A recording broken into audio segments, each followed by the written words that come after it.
Samahan niyo po ako. Magpapakain ako ngayon ng aking mga alagang hayop. Ito po yung pagkain ng aking pusa.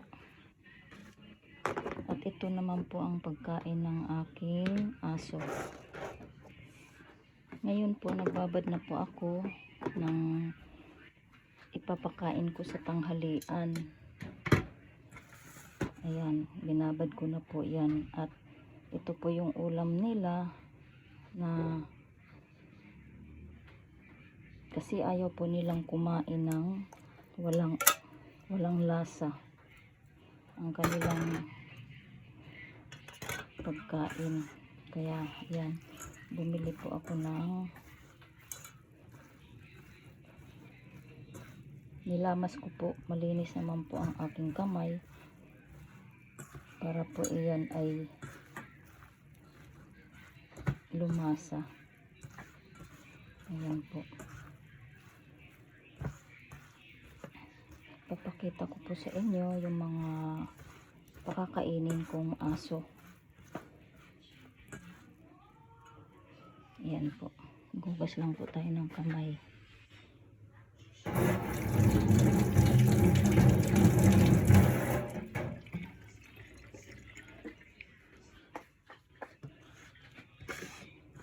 Ayan. Halika na po.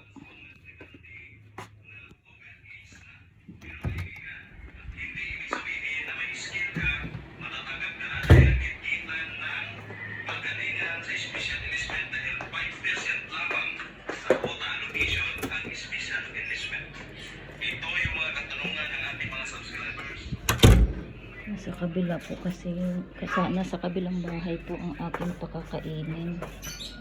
Ngayon po mayroon po ditong dalawang pusa na humingi po ng pagkain.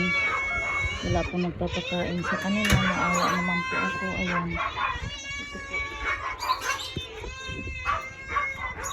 ito ko po sila pakakainin. Bibigyan ko po sila ng pagkain. Oo, mag-antay.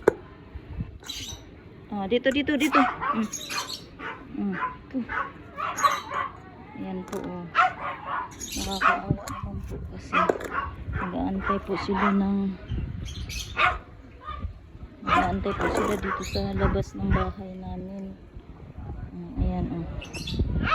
Ayan, wala po nagpapakain sa kanila. Kaya binibigyan ko na lang po. Ayan.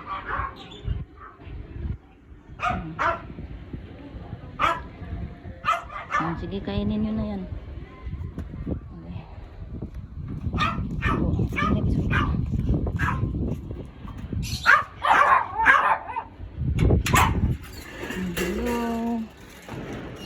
Hello. Ayan po sila. Ayan si Princess. Ayan po si Princess. Ito si Missy. Ito po si Russell. Ayan po ang kanyang mga paabali po. Dahil po na tumalon po yan siya dito po sa hagdanan namin. Kaya nilagyan po namin ng harang yan. At umaakyat po siya pag tuwing umuulan at kumukulog. Takot po siya sa ulan at kulog. Ayan. Ayan po. Ayan po. Ayan, meron pa po ako ditong isa. Si Una po yan. Isa po siyang survivor na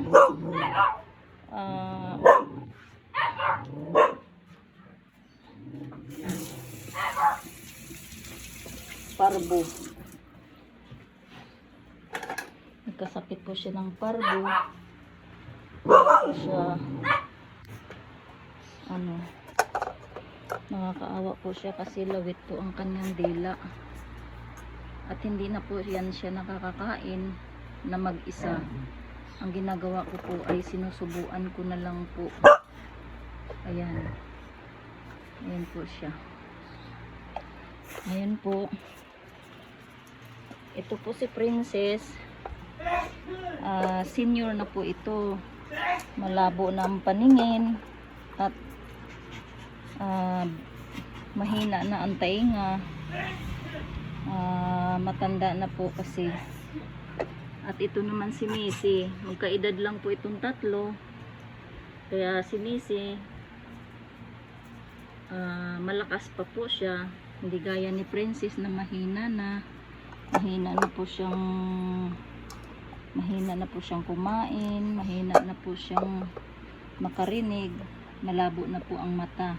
Princess, tingnan mo. Princess, saan ka pupunta? Nandito lang ako, Ito po si Russell. Russell. Kawawa naman ang paa ng baby ko na yan. Ayan po ang kanilang higaan. Kasi hindi po sila nahiga ng ginawa ko lang po yan para ito po yung kay Princess kasi pinipili lang po niya yung ulam.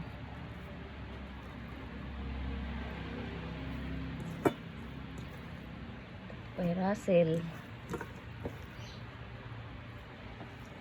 babawasan ko kasi hindi naman niya mauubos yan. Ayan. Sige na Russell, kain na. Ito Missy, sa'yo to. Ikaw Princess, ito na pa sa'yo. Ayan. Kain. Yung si Una, mamaya ko po siya susubuan, dudurugin ko pa po yung kanyang pagkain kasi hindi na po niya malulunok pagka buo-buo. Ayan.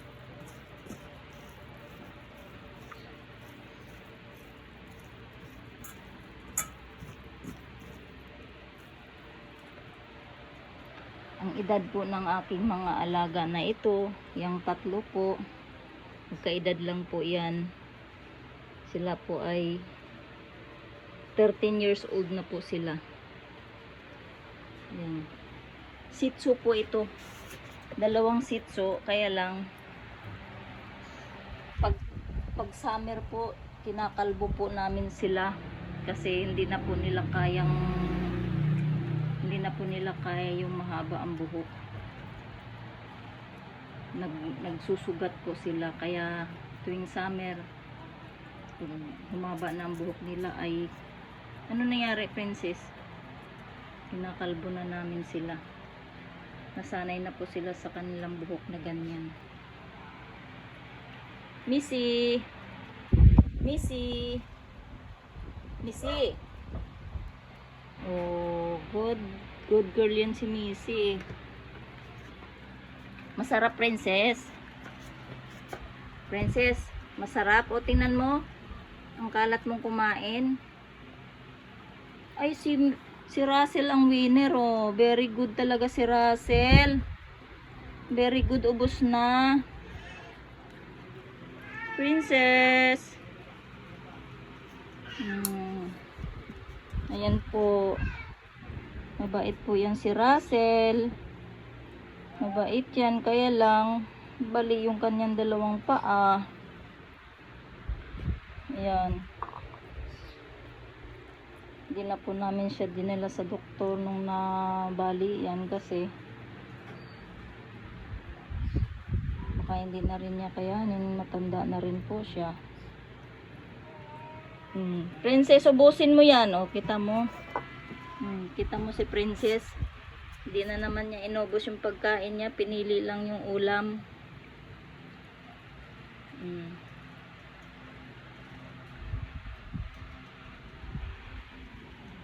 Ubusin mo, ubusin. Ako'y magpapakain kay Una.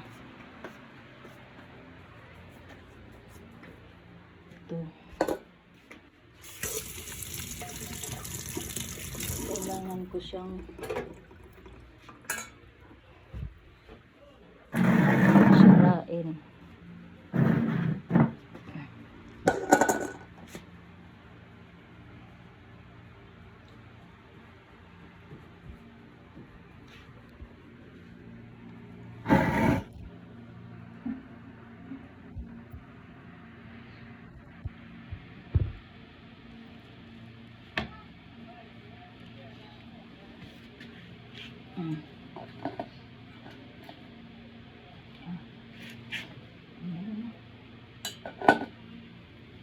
buhay, oh. Tunas.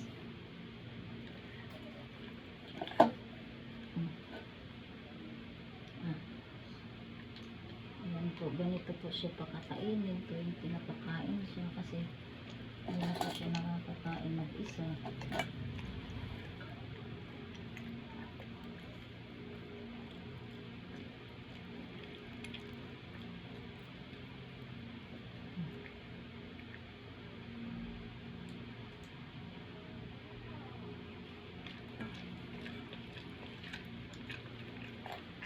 Nagtsatsagaan ko po talaga siya ang pakainin kasi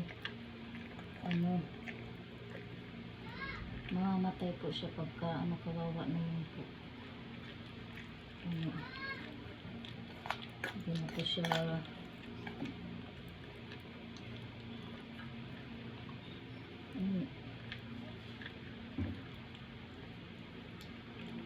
laki po ng hirap po dito sa aso na ito mula nung nagkasakit po ito. Kasi ang virus tumama sa kanya sa utak. Kaya habang may buhay po ako, hanggang saan ang buhay niya, aalagaan ko siya. Nakakaawa naman po. Hindi naman po ako gaya ng ibang nag-aalaga ng hayop na pag hindi na po, wala na pong hindi na po napapakinabangan, basta-basta na lang po nilang pakakawalan sa kali. Kawawa naman po sila, walang kalaban-laban. Nakakapagod mag-alaga, pero masaya naman po pagka nakikita mo silang dami mong kalat. Ayan po.